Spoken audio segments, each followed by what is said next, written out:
Hello and welcome to the QTV News Desk with me, Chitaluchi Nsenge. Top stories in the news. Zambia's High Commissioner to India, Judith Kabijimpanga, has called for increased intertrade among Commonwealth member states. A delegation of 25 high-profile South African investors have arrived in Lusaka ahead of the 5-day trade and investment mission. And Southern Province Deputy Permanent Secretary Kennedy Mwanga has directed Mamba Kolu Limited in Sinazongwe district to employ local people instead of coming with their own people to work in the mine. Hello once again, and now the news in detail. Zambia's High Commissioner to India, Judith Kabijimpanga, has called for increased intra-trade among Commonwealth member states. Mrs. Kabijimpanga also says bigger economies such as India should help countries like Zambia to develop capacity to create value addition to raw materials within the country of production.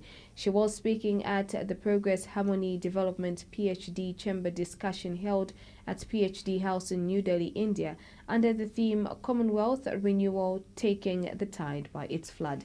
According to a statement released by First Secretary Press and Tourism at the Zambian Mission in New Delhi, India, Bangwe Navile, Ms. Kabijimpanga has emphasized that Zambia remains a democratic state and a committed member of the Commonwealth that respects the values set by the organization. And former Commonwealth Secretary General Kamlesh Sharma says members of the Commonwealth will make a lot of progress if they focus on youth empowerment. He says he is particularly inspired to note that over 70% of the population in Zambia is young. Dr. Sharma says there is need for rapid spread of science, technology, innovation, and focus more on development for the youth, especially the 60% of the Commonwealth's population is under the age of 30. He says the Commonwealth is an important engine for growth because it has 53 countries as members worldwide with a population of 2.4 billion people. Ambassador Sharma says Commonwealth intertrade by year 2030 is estimated at 1.5 trillion United States dollars. In terms of looking at beneficiation, it's the idea of value addition in countries of production. For example, looking at India and Africa, India is looked at as a big brother amongst the Commonwealth nations because India has been independent for a long time. What is our big brother putting in place for us upcoming economies, especially in Africa? There's no organization that has worked more on youth in the world than the Commonwealth. When I spoke, I said the youth must get the same degree of emphasis as the women have started receiving, for obvious reasons. In fact, it was in Zambia when I was sitting there with the president, and I just posed the question, how many people in their 20s or less are in this country? A big consultation was made, and the figure that emerged was nearly 70%.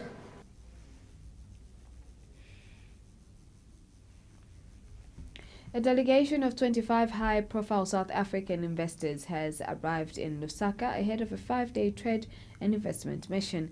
The delegation, whose main focus sectors is steel, energy, rail and mining, will hold meetings with government ministries and the private sector. Zambia's High Commissioner to South Africa, Emmanuel Mwamba, who accompanied the delegation, says the delegation will also participate in the Zambia International Mining and Energy Exhibition Conference that is billed for the Mulungushu Conference Center on the 18th to 20th of June. Mr. Mwamba says a continued interest by the South African government highlights the warm bilateral relations and speaks volumes of the confidence that investors have in Zambia's economy and its investment and trade environment. He noted that this investment mission was one of the results of a continued interaction by the Zambia High Commission in South Africa with South African public and private sectors and private investors in an effort to raise Zambia's investment profile under the framework of Zambia's economic diplomacy policy. The mission is organized by the Trade Investment Africa (TOA), a division of South Africa's Department of Trade and Industry, the DTI, mandated to champion South Africa's trade policy through an investment-led approach and to promote mutually beneficial trade and investment relations. The South African delegation comprises the Export Credit Insurance Corporation (ECIC), the Development Bank of South Africa (DBSA), the Industrial Development Corporation of South Africa (IDC).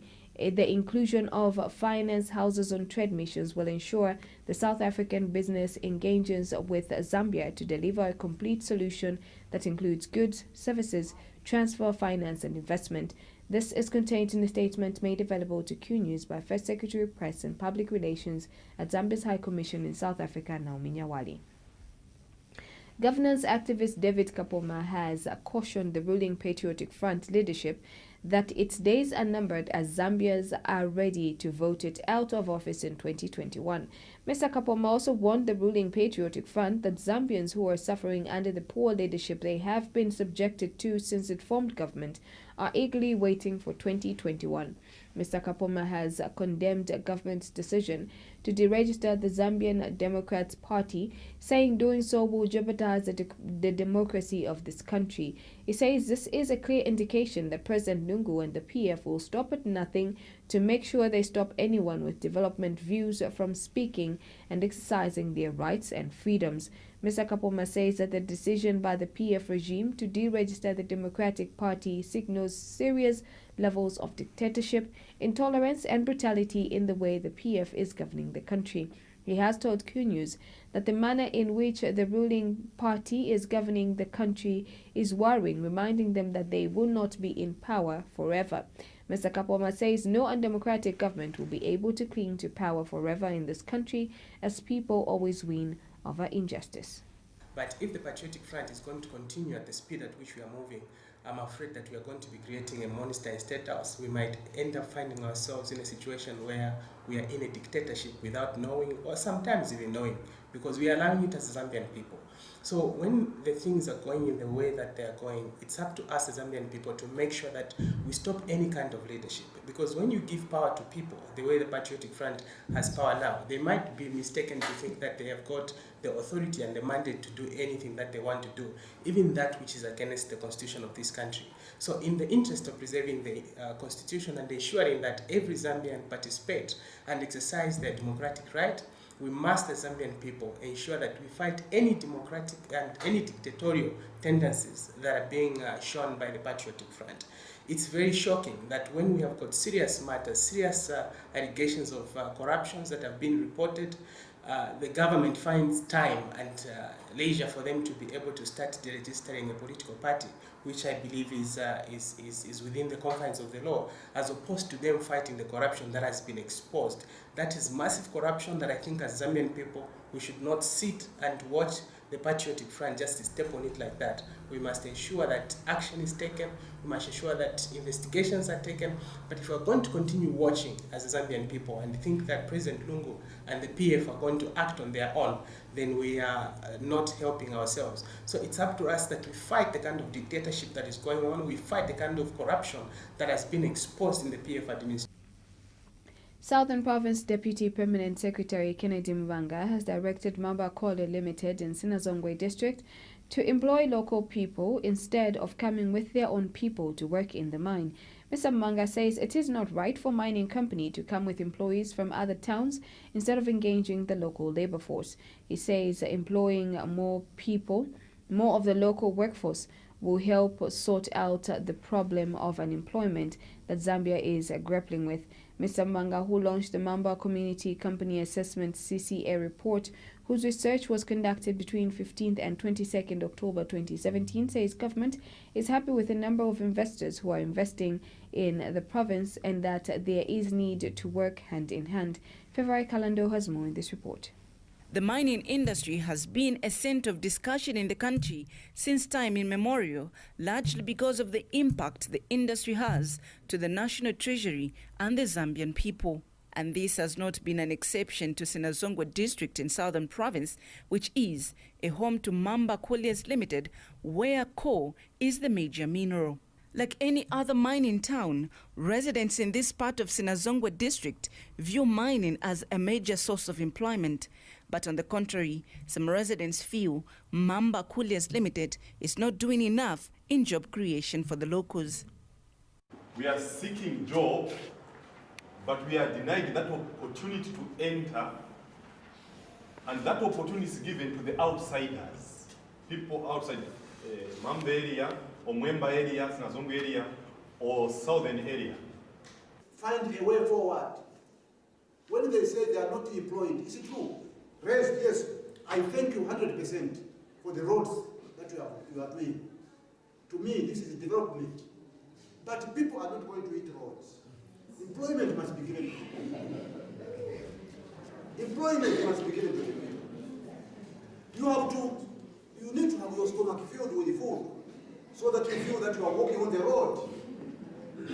According to a report dubbed Mamba Community Company Assessment, produced by a research team comprising individuals from the Joint Country Program, Center for Trade Policy and Development, Council of Churches in Zambia, and Catholic Diocese of Solwezi, it has been revealed that there is too much corruption in the employment of the local people at Mamba Cooliers. The CCA research was carried out to find constructive and peaceful solutions to divergent communities, government, and company perspective in multiple contexts. The report has been appreciated by the community in Sinazongwe, who feels its findings has linked with their concerns. But management at Mamba Mine has responded to the accusation and concerns registered by the locals. The community should realize that we have limited job opportunities, even for our contractors. Reason being, the construction phase of the power plant is over. I would want to invite the councillor, maybe with the DC, also the BPS, to come and look at our statistics in terms of numbers that are employed, vis-a-vis Zambians and the non-Zambians, and also maybe locals versus non-locals. Meanwhile, Southern Provincial Deputy Permanent Secretary Kenneth Mubanga, who is not impressed with the report's findings, has directed management at Mamba Mine to employ local people instead of coming with their own people to work in the mine. But we are saying localize the jobs relating to hard workers.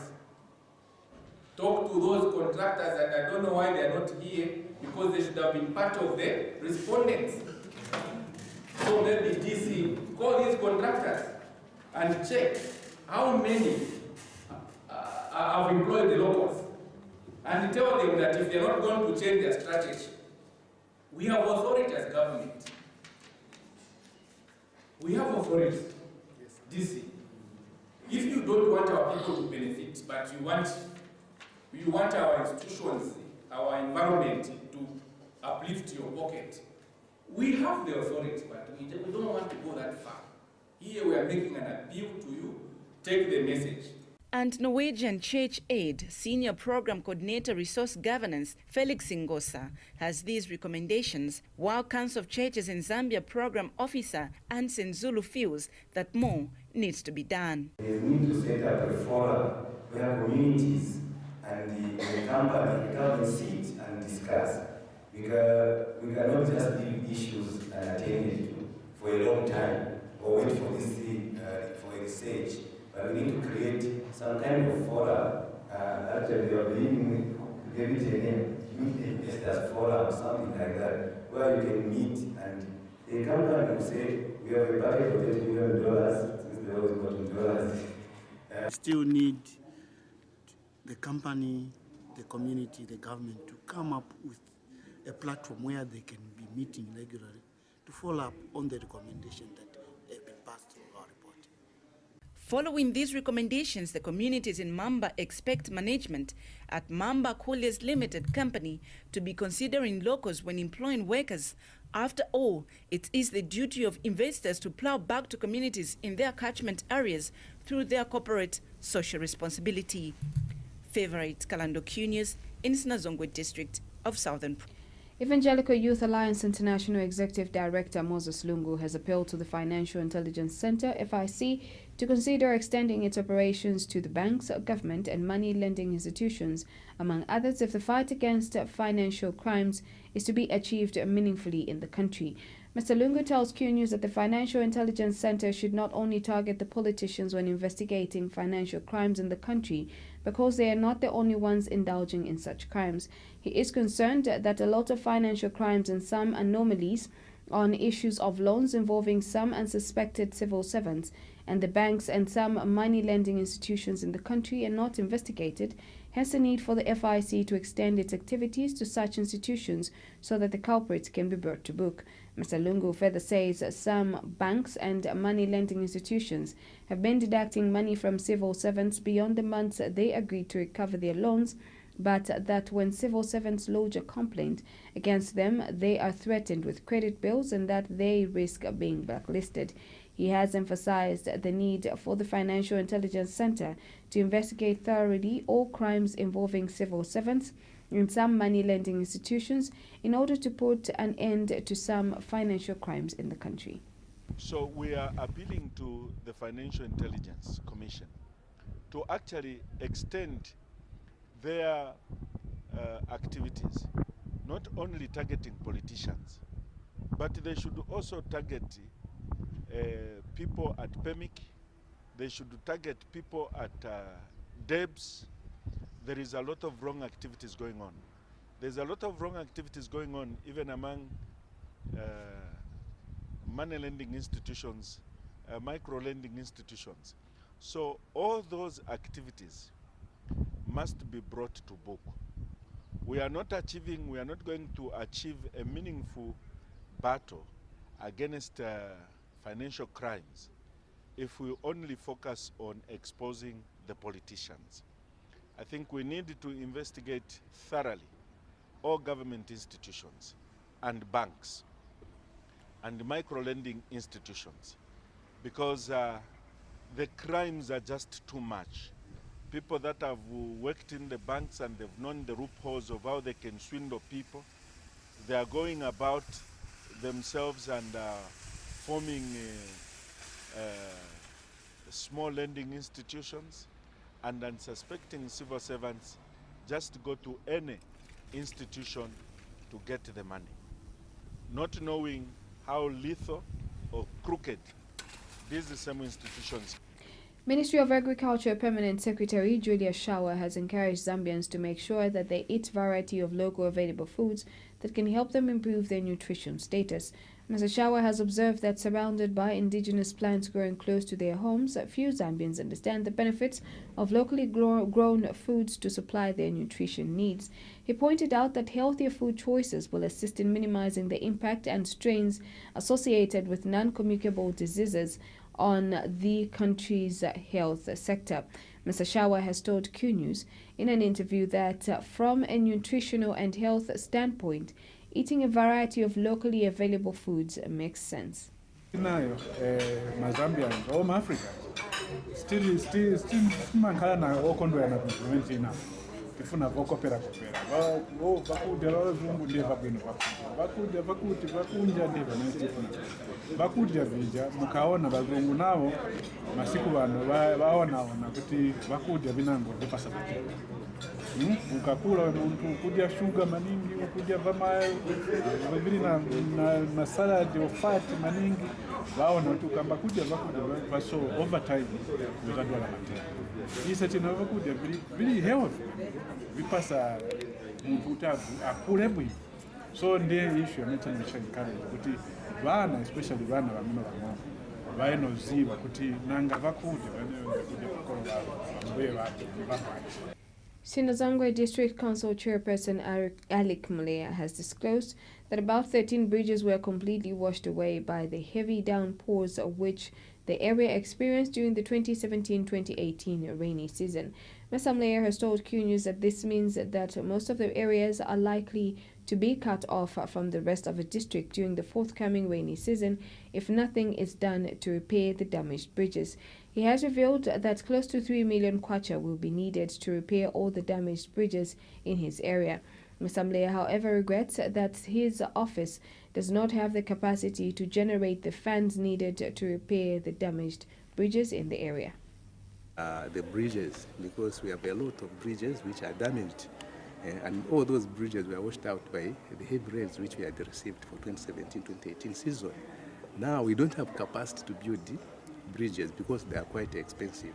And looking at our budget, whatever we are correcting from our own resources, we cannot be able even to fund the bridges. But with grading, it's not a problem because it's a matter of providing fuel.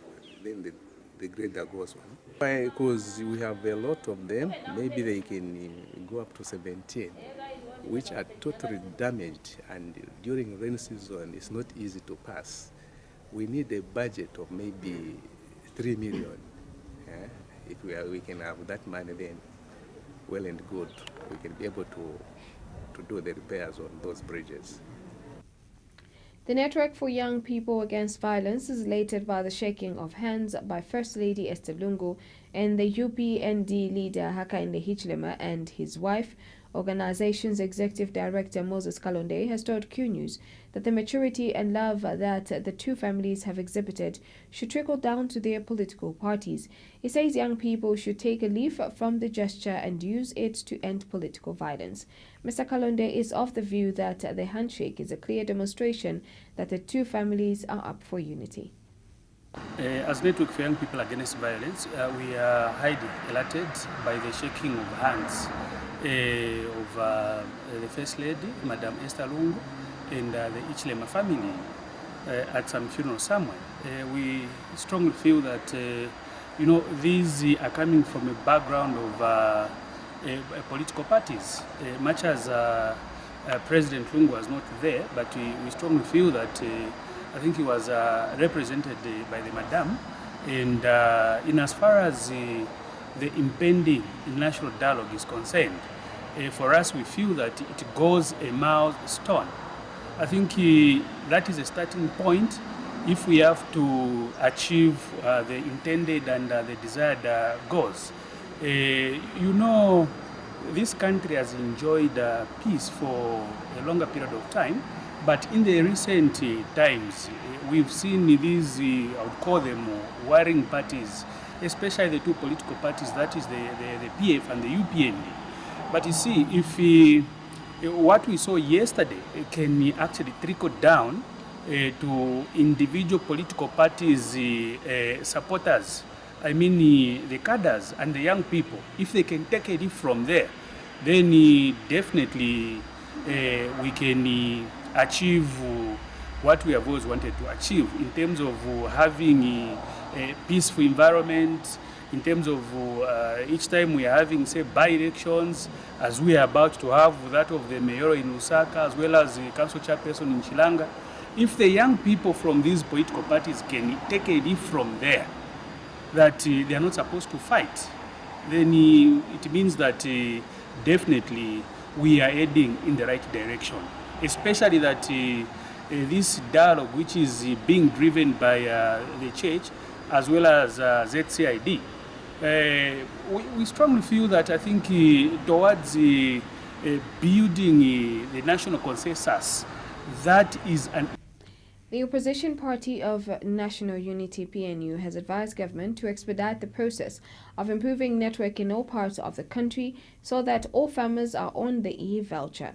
Party leader Hyvie Hamududu has welcomed government's decision to revert part of the Farmer Input Support Program FISP to its traditional method, but says everyone should be on the e-voucher. He says this is because the e-voucher has proven to be the most efficient and cost-effective mode of distribution. The e-voucher has reduced the transport. In fact, it has eliminated the transport costs that government was paying. Government has been footing the transport costs in the old system, and that has been very costly. So through the e-voucher, government has saved money on transportation, government has saved money on storage, and therefore creating more space for more beneficiaries. That's why you saw that in the last farming season, the beneficiaries were more because more money was saved from transportation and storage.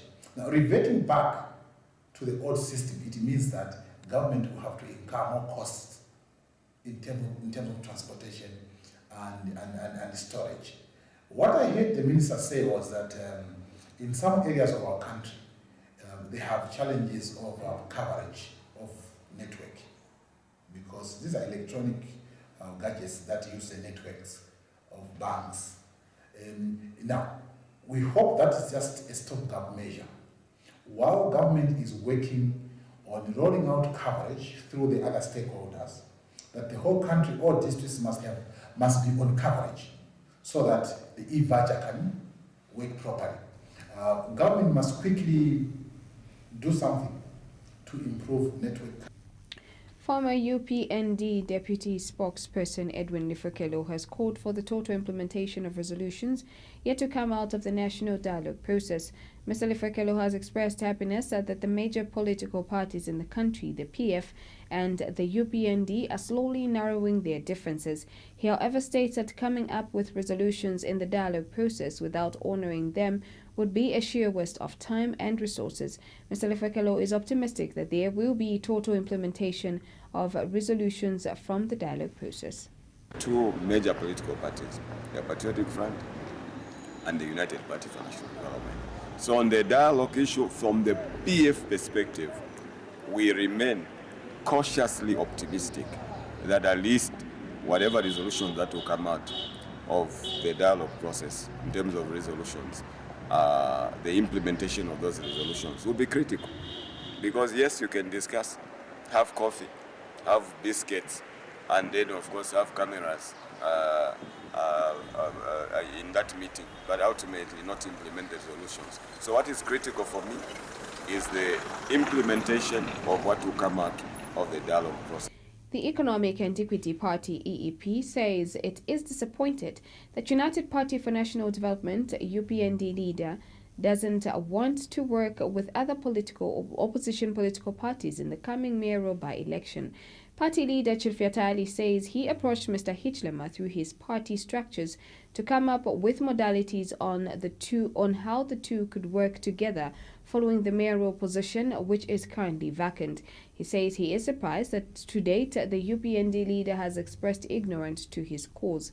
Mr. Tayali is of the view that the opposition political parties can only take up the vacant position if they work together, because the ruling Patriotic Front has been winning almost all by-elections. Of course, it's an arguable fact that the PF have been doing well in the last by-elections.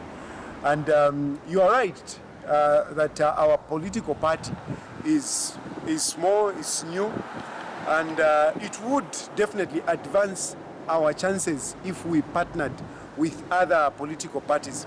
But you see, the problem that we have in this country is that it's very, very difficult for a number of political parties to work together, because we are too self-centered as political parties. I mean, take for instance, the UPND. I did try to reach out to my brother HH in these elections. I sent an envoy to try and talk to them so that maybe we can work together. But I've not gotten any response. I know, of course, the UPND might come up to say, no, whatever, but I sent somebody and I haven't gotten a response, you know.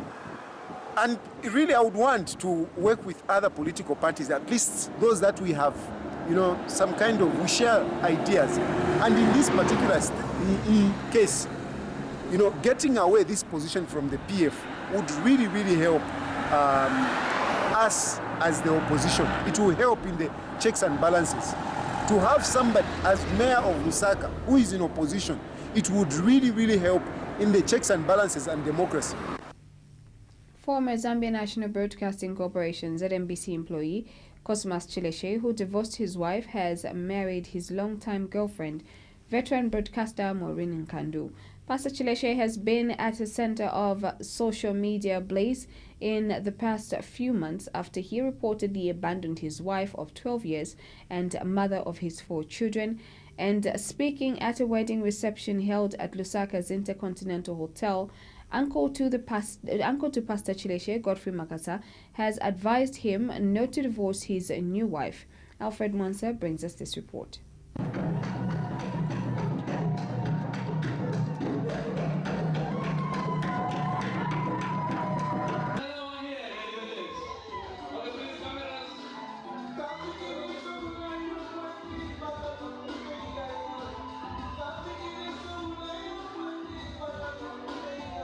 After divorcing Claudia Msonda, who he has 4 children with, Cosmas Chileshe has finally married a fellow broadcaster, Maureen Nkandu. According to Mr. Chileshe, he has been friends with his new wife for over 20 years. If numbers don't lie, that includes the time when he was still married to Miss Msonda. And speaking at a wedding reception held at Lusaka's Intercontinental Hotel, uncle to Mr. Chileshe, Godfrey Makasa, warned him not to divorce his new wife. He says he couldn't deal with the embarrassment after Mr. Chileshe was recalled from Foreign Service for divorcing his wife, as the story was all over social media. This should be your last marriage. Because you love your man. That's what you have said. When I asked you, you told me something at Badata, Waingira Mushitu.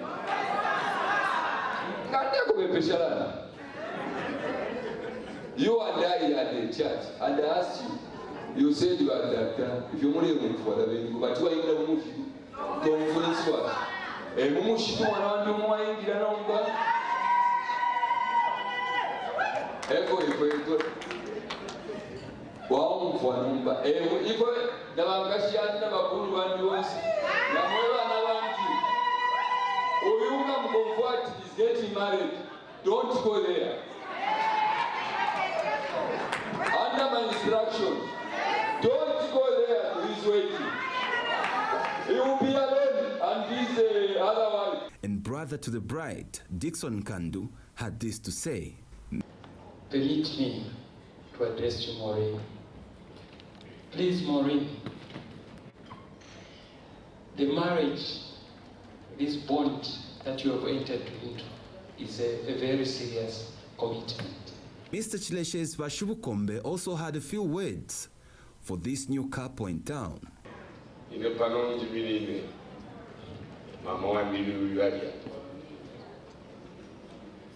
September 27th, we shall clock 43 years. I've broken the record. Meanwhile, Mr. Chileshe said it was his choice to be with his new wife, who he has known for over 20 years. He further thanked President Lungu for according him another opportunity to work in the Foreign Service. On our lives. At this particular moment, I'm the most happiest person. I'm the most happiest person. I'm the most happiest person. I'm the most happiest person. Because in Maureen I've found the true meaning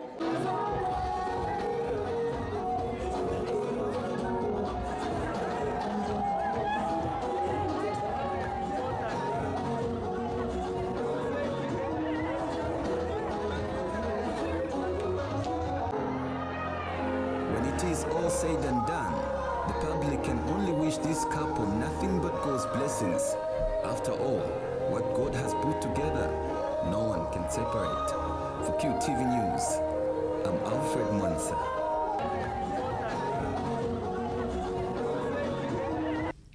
Health Professional Council of Zambia HPCZ Chief Executive Officer Dr. Aaron Mujajati says his organization has taken note of the Ministry of Health complaint that some doctors and other government health workers are also working in the private institutions, thereby stealing government working hours, and that it is monitoring the situation on the ground with keen interest.